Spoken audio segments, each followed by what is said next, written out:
ana nana Yaa Brefo mami hobby e ba cho o free baby akato smart sa be pa cho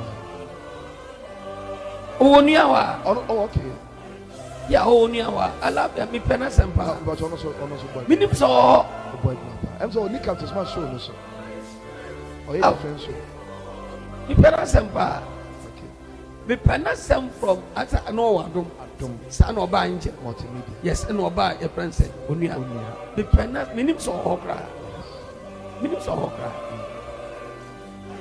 Ndi JB, God bless. Captain, the captain, God bless you. Mommy, they are not Mommy Yaa Brefo traditional.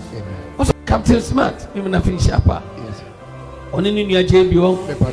Me na finish up. Ana mini ya balance me balance. Ana Yaa Brefo. Traditional be prem so nya me start man.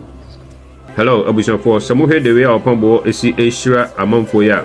Eda obeba Facebook no anase YouTube no anase wherever no. You go and watch him the way I see Shira amanfo. We are oboni dia no Shira no nyame Shira we. Eya nkrofo a omo pese omo di na tem nko no pese odomi omo. Omo pese omo Shira no no ka insurance em ede fa ne ho anase omo a sebi omo enidi na tem no. De bi obi na no insurance na ochira omo.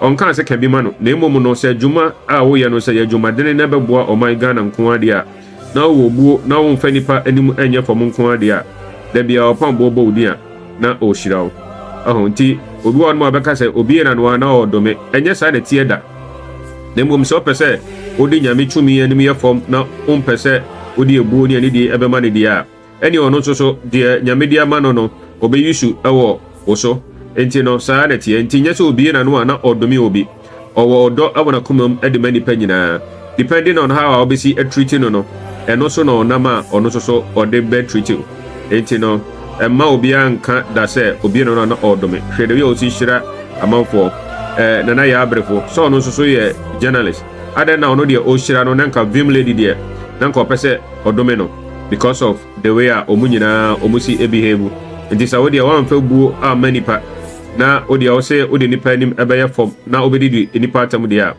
ene dia oni pa kro wo no ene ono so ebeyi so because obi ani ho no ma obetena ho say abada ho kramai emra emeka no enti no this is what I want to share with you people. Thank you for watching.